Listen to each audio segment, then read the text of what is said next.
The Suna Suna otherwise known as the San fruit, is a logia devil fruit that allows the user to create, control, and transform into sand at will, turning the user into a sand human.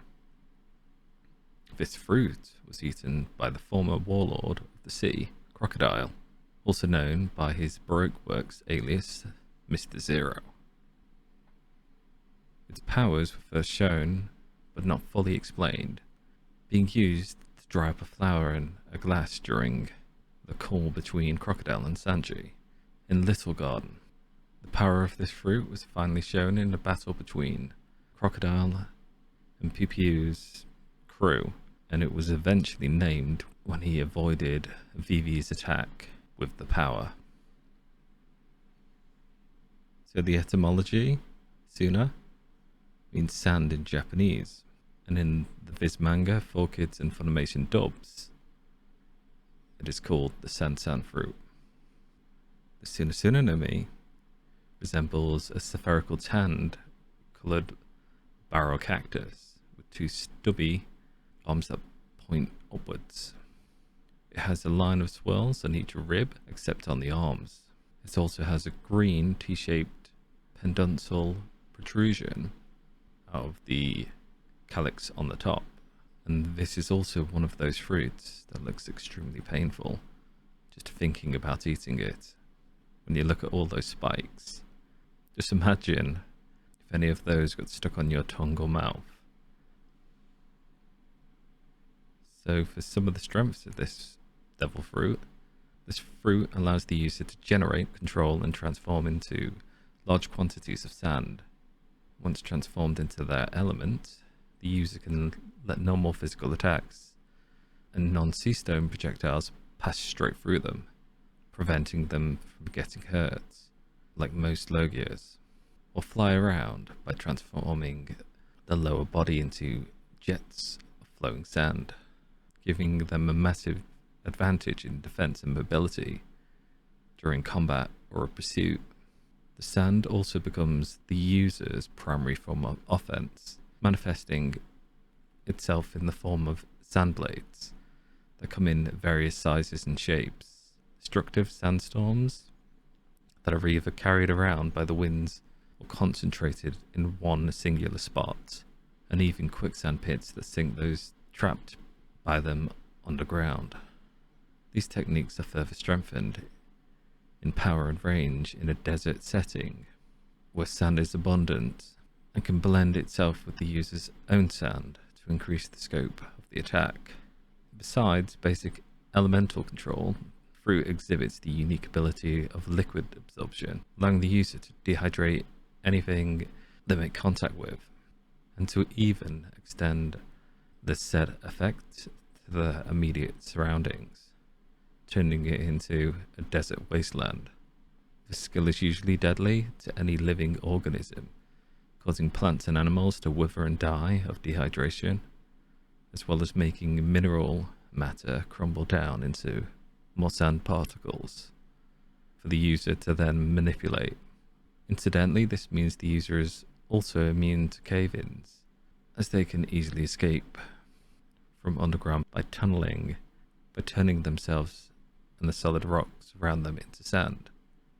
Moreover, Crocodile can even detect other substances located within a body of sand, like an underground river, and use it for his advantage by creating quicksand traps. This is one of the few logia type fruits that can naturally counteract its own weakness, becoming even stronger in sandy environments where water is almost absent. The main weakness of this logia power is exposure to too much water or too much liquid, due to it makes the user's sand turn solid when in contact with said liquid, and this was shown including with blood, which in turn makes the sand very hard to disperse, and thus temporarily nullifying the user's intangible body due to the sand sticking together. But due to a few times in the story, This aspect of the fruit seems to be inconsistent, but other than that, the user is also affected by the standard devil fruit weaknesses.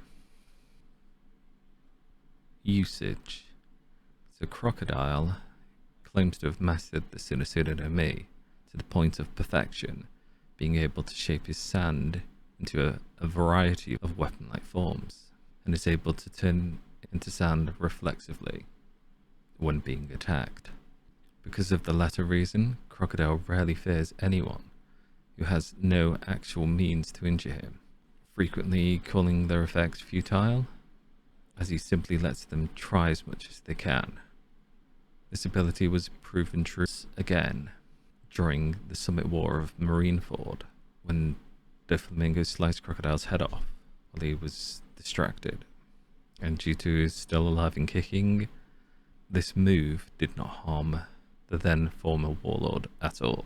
Crocodile once stated to be invincible as long as he was fighting in a desert, something that further motivated him to conquer the Alabaster Kingdom, due to him taking advantage of the local environment to establish himself as a nearly unopposable force. Moreover, Crocodile conspired to suppress any other potential source of water that could be used against him, secretly drying out local villages and towns through his sandstorms, while utilizing the forbidden dance powder to concentrate all the country's rain in a single place, to the detriment of the rest of the country.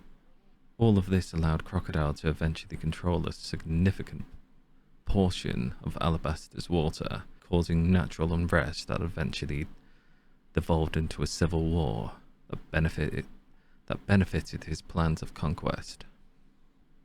Crocodile makes great use of his gold alloy hook in conjunction with his powers, being one of his main form of melee combat, as he transforms into sand, whilst approaching his opponent and then quickly reforms himself to swing his hook at them.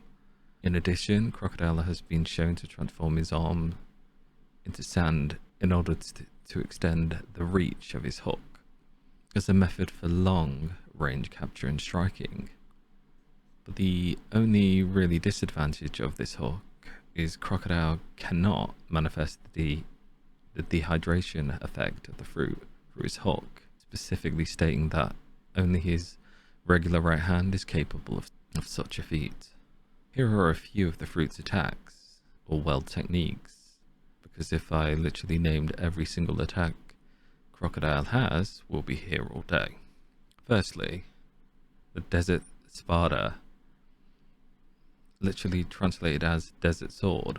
Crocodile forms his right hand into a loose blade of fast-moving sand, and then stabs it into the ground, extending it along the ground like a torpedo, splitting anything in its path, including the very ground itself, through extreme and focused erosion created by the sand blade, which is easily strong enough to slice a person in half. The second attack to be mentioned is Desert Girasol, literally translated as Desert Sunflower. I do apologize if I've butchered the naming. In this attack, Crocodile creates another loose sand blade from his right hand. He stabs it into the ground, causing the area in front of him to collapse. However, a giant pit of quicksand will be formed instead, with the sand being taken away by an underground river, which Crocodile did detect, and anything caught in this pit will be stuck in and buried alive. Doesn't sound like a very nice attack to be caught under, but roughly the reason it's called the Desert Sunflower is because it's got a mixture of the Desert Sword as well as a sand pit trap, which potentially makes it look like a sunflower. And lastly on the attacks is Sables, literally translated as Sandstorm. Crocodile summons a massive tornado of sand and sends it on a rampage. And once this sandstorm grows large enough, not even he can stop it. And this sandstorm can suck the water out of living things, and is apparently able to crack steel. And this attack has been used to send people flying. So some trivia. The colour of the sun changed in the anime from a full light brown to a greyish light brown, long after the Alabaster arc, where the fruit's power was fully explained. A fan once asked Oda in an SBS about Crocodile's weakness to water, concerned on how he bathes and whether it would affect him. However, Oda explained that he would not be worried about being attacked in the shower and would generally take them anywhere. In other words, Crocodile wasn't worried about bathing. Ground Sekko and Ground Depths working is really similar to Awakening, shown by Don Quixote Doflamingo and Charlotte Katakuri, as it's activated by placing the hand on the ground and it affects the whole surrounding area. So potentially, Crocodile's move influenced Doflamingo's and Katakuri's later in the series. Well, thank you all for watching, and I'll hope to see you next time. Bye now.